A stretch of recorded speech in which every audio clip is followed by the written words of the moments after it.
Morning everyone. आपका दोबारा स्वागत है हमारे सर्च ऑफ ड्रीम चैनल पे।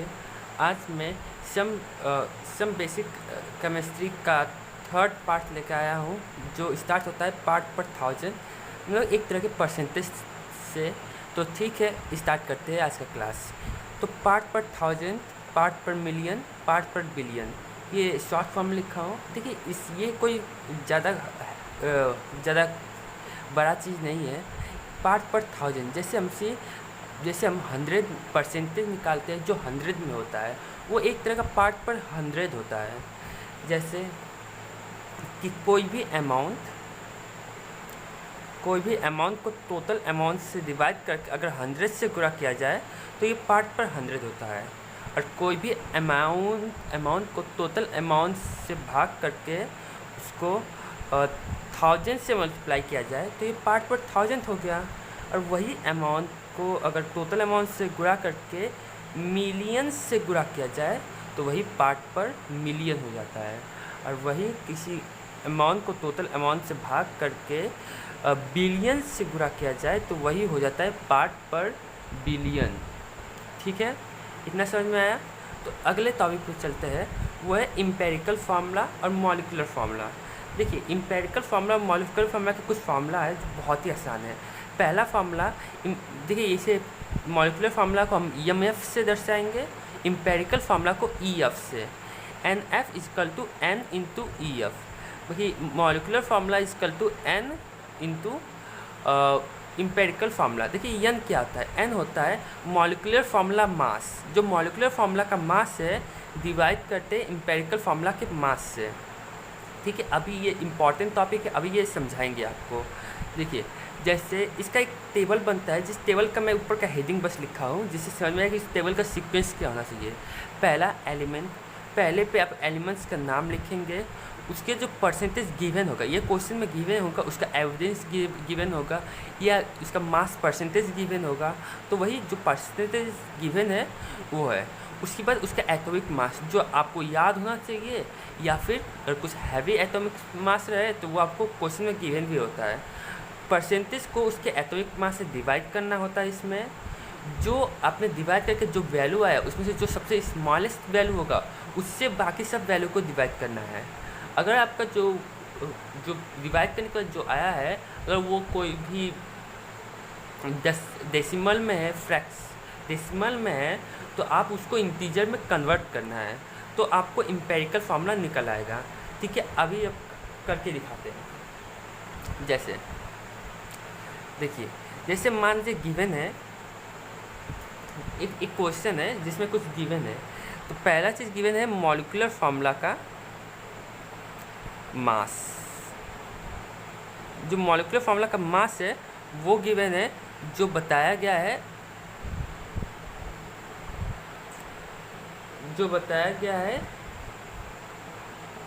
98.96। ठीक है, 98.96 AMU, इतना बताया गया है। और इसमें बोला गया है कि इसमें 3 एलिमेंट्स है, पहला H है, दूसरा C है, तीसरा Cl है। ठीक है, H का जो परसेंटेज है वो 4.07 है, C का परसेंटेज है 24.27 और Cl का परसेंटेज है 71.65। ठीक है, इतना भी समझ में आ गया। और हमें अब बोला गया है कि इसका मॉलिक्यूलर फार्मूला पता कीजिए। तो अब इसका मॉलिक्यूलर फार्मूला, पहले हम जो टेबल बताए थे वो टेबल पे करते हैं। तो पहले टेबल में हम बोला गया था एलिमेंट्स का नाम लिखने के लिए। एलिमेंट क्या है? एक H है, दूसरा C है और तीसरा क्या है? Cl है। तो एलिमेंट का नाम हो गया।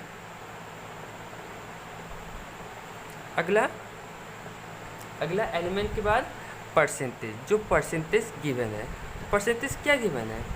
परसेंटेज गिवन है, H का गिवन है 4.07, C का गिवन है 24.27 और Cl का गिवन है 71.65।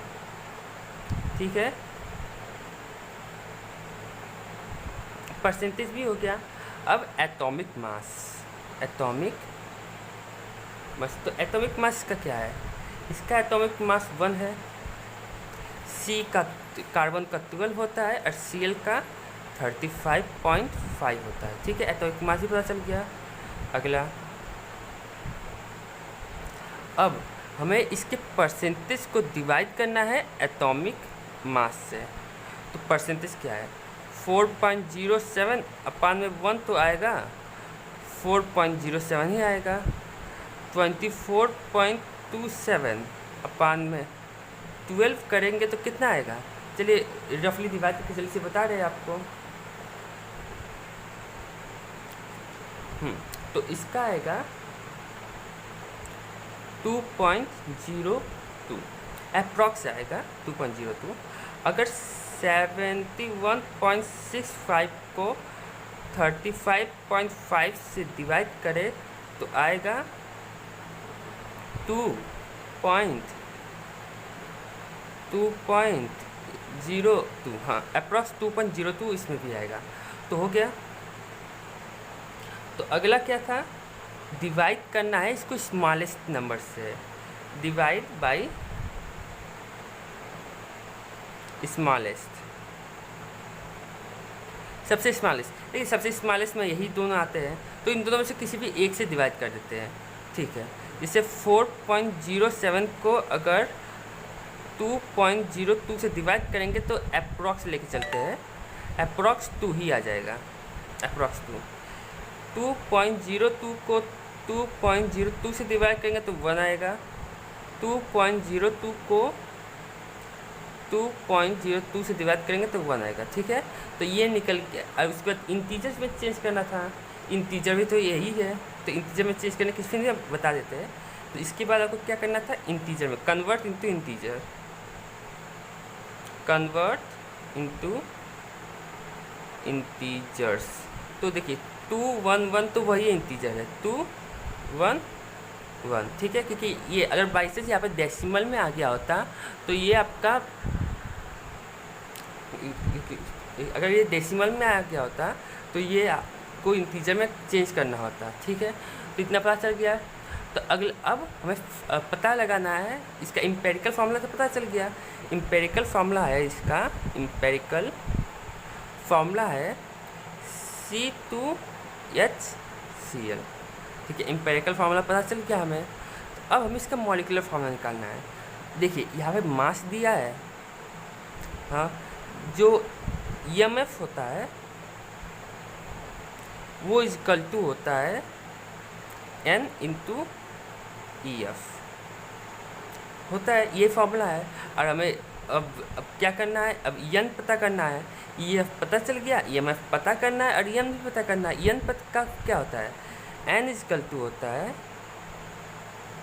मॉलिक्यूलर फार्मूला मास अपान में एम्पेरिकल फार्मूला मास। देखिए मॉलिक्यूलर फार्मूला का मास तो गिवन है, एम्पेरिकल फार्मूला का मास पता करना है। एम्पेरिकल फार्मूला है तो इससे मास निकाल लेते हैं। तो इसका मास क्या होगा, 1 इंटू 2 प्लस 12 प्लस 35.5, तो कितना होगा 49.5। ठीक है, ये इसका मास निकल गया, इसका एम्पेरिकल फार्मूला का मास वैल्यू पुट कर देते हैं। मॉलिक्यूलर फार्मूला 98.96 अपन में एम्पेरिकल फार्मूला 49.5, तो अप्रॉक्स में आएगा 2। ठीक है, अप्रॉक्स में 2 आ गया, N भी पता चल गया। अब N पता चल गया तो इस फॉर्मूला पे जल्दी से लगा लेते हैं। तो MF इक्वल टू 2 गुणे EF, तो MF इक्वल टू 2 ब्रैकेट में क्या था H2CCl, तो MF इक्वल टू हो गया। देखिए इसका गुणा इसके वाले से यहाँ से होता है। देखिए यहाँ पे 2 है, यहाँ पे भी 2 है, तो H4 हो जाएगा। यहाँ पे 2 है, यहाँ पे 1 है, तो C2 हो जाएगा। यहाँ पे 2, यहाँ पे 1, तो Cl2। तो ये आपका फॉर्मूला निकल चुका है, यही आपका फॉर्मूला इसका। देखिए इसको ऐसे नहीं लिखा था, इसको लिखते ऐसे है, आप ऐसे भी लिख के पता तो कर सकते हैं। H4Cl2। ठीक है, ये निकल गया आपका मॉलिकुलर फॉर्मूला और आपका आंसर निकल चुका है। थोड़ा सा बड़ा था, पर आप जब खुद से रफली करेंगे नीट के एग्ज़ाम के टाइम तो ये बहुत जल्दी हो जाएगा। ठीक है, तो अगला है इक्विवेलेंट मास। देखिए इक्विवेलेंट मास क्या होता है, अगर मोलर मास को n फैक्टर से डिवाइड किया जाए तो वो होता है equivalent mass. How to find, ठीक है, ये तो पता चल गया कि मोलर मास को n फैक्टर से डिवाइड करने पर इक्विवेलेंट मास निकल जाता है, पर n फैक्टर कैसे निकालते हैं? तो n फैक्टर निकालने के ये 5 तरीके होते हैं। आप इन 5 तरीकों को बहुत ध्यान से सुनिएगा और अच्छे से याद भी कर लीजिएगा। How to find n factor, n factor कैसे पता लगाते हैं, कैसे खोजते हैं? देखिए n फैक्टर के बहुत अलग अलग चीज़ों के लिए अलग अलग तरह से n फैक्टर खोजा जाता है। पहला n फैक्टर और कोई एसिड और बेस रहे, देखिए एसिड के पास होता है बेसिडिटी और बेस के पास होता है एसिडिटी। तो n फैक्टर किसी एसिडिटी के लिए लगाया जाए तो नंबर ऑफ OH आयन, ठीक है, ये बेस के लिए होता है। तो नंबर जितना OH आयन होगा, जितना OH आयन वो रिलीज़ कर सकता है उतना उसका n फैक्टर होगा। और एसिड के लिए जितना H+ आयन वो डोनेट कर सकता है वही होगा उसका n फैक्टर। ठीक है, पर इसका एक एक्सेप्शन है जो है H3BO3। H3BO3 के पास 3H है, 3H है, लेकिन वो डोनेट सिर्फ एक ही करता है उसका। जैसे बेस में भी एक एक्सेप्शन है BOH3, इसमें 3OH है पर वो भी डोनेट सिर्फ एक ही करता है, जिसकी वजह से इन दोनों का ही n फैक्टर 1 होता है। ठीक है, ये इसका एक्सेप्शन है, ध्यान रखिएगा। अगला है फॉर आयंस, किसी भी आयंस के लिए। तो देखिए आयंस पे लिखा है mod of charge on ion. Mod इसलिए लगाया गया है कि अगर चार्ज आयन के ऊपर चार्ज पॉजिटिव हो या निगेटिव हो, लेकिन उसका n फैक्टर हमेशा पॉजिटिव ही होता है। तो इसलिए इसमें लिखा गया है आयंस के लिए चार्ज ऑन आयन, आयन पर जितना चार्ज होगा वही होगा उसका n फैक्टर। एलिमेंट्स के लिए उसका वैलेंसी, उसका जितना ही वैलेंसी होगा 2, 3, 4 कुछ कितना भी वैलेंसी होगा वही होगा एक n फैक्टर। पर ये सिर्फ एलिमेंट के, जैसे O अकेला O रहे, अकेला H रहे, अकेला N रहे तभी। फॉर आयनिक कंपाउंड, किसी भी आयनिक कंपाउंड के लिए, आयनिक कंपाउंड मतलब जैसे NaCl, Na+Cl- से मिलकर बना है NaCl, तो ये आयनिक कंपाउंड जिसमें आयनिक बॉन्ड हो। ठीक है, जब आयनिक कंपाउंड के लिए n फैक्टर लगाते हैं तो चार्ज ऑन कैटायन या एनायन, कैटायन और एनायन पर जितना चार्ज है वही होता है उसका n फैक्टर। देखिए आपको सिर्फ मैक्सिमम चार्ज लेना है। ठीक है, जैसे ये देखिए, जैसे CaCl2 में Cl के पास -1 का चार्ज होता है, तो इसमें -1 का चार्ज दिखाया गया है, और Ca के पास +2 का चार्ज होता है। पर देखिए मैक्सिमम चार्ज यही है, तो यही इसका n फैक्टर होगा। और n फैक्टर हमेशा पॉजिटिव में होता है, चाहे वो निगेटिव हो या पॉजिटिव हो, ये हमेशा ही पॉजिटिव में होता है। देखिए NaCl, देखिए दोनों में 1 चार्ज है, तो इसका n फैक्टर भी 1 ही है। ठीक है, पाँचवा ऑक्सीडेशन और रिडक्शन के लिए, मतलब जिस एलिमेंट का जिस भी कंपाउंड या मॉलिक्यूल का ऑक्सीडेशन या रिडक्शन हुआ है उसका n फैक्टर कैसे निकालें? तो उसका n फैक्टर निकलता है टोटल नंबर ऑफ गेन और लॉस ऑफ इलेक्ट्रॉन, मतलब इलेक्ट्रॉन का जितना भी गेन हुआ है, मतलब जितना मिला है इलेक्ट्रॉन, या फिर जितना इलेक्ट्रॉन खोया है उसी का नंबर को हम यहाँ पे n फैक्टर कहते हैं। ठीक है, इतना समझ में आया? अगला नॉर्मेलिटी, जैसे मोलैरिटी, फॉर्मेलिटी, ये सब कल चैप्टर में पढ़ाया था, आज नॉर्मेलिटी है। तो नॉर्मेलिटी कल तो क्या आता है, ग्राम equivalent mass upon volume of solution in litre. जो ग्राम इक्विवेलेंट मास होता है अगर उसको वॉल्यूम ऑफ सॉल्यूशन से डिवाइड किया जाए तो नॉर्मेलिटी निकल जाता है। अब ग्राम इक्विवेलेंट मास क्या होता है? ग्राम इक्विवेलेंट मास होता है मास बाय इक्विवेलेंट मास, मतलब जो मास है किसी भी एलिमेंट या कंपाउंड या मॉलिक्यूल का जो मास है उसको उसके इक्विवेलेंट मास से डिवाइड कर दे तो ग्राम इक्विवेलेंट मास निकल जाता है। अरे एक बार सोचिए कि जो ग्राम इक्विवेलेंट मास तो ऐसे निकल जाता है, पर अगर हमसे इक्विवेलेंट मास को भी तोड़ दे तो, जैसे मास इक्विवेलेंट मास का फॉर्मूला क्या होता है, molecular mass by n factor.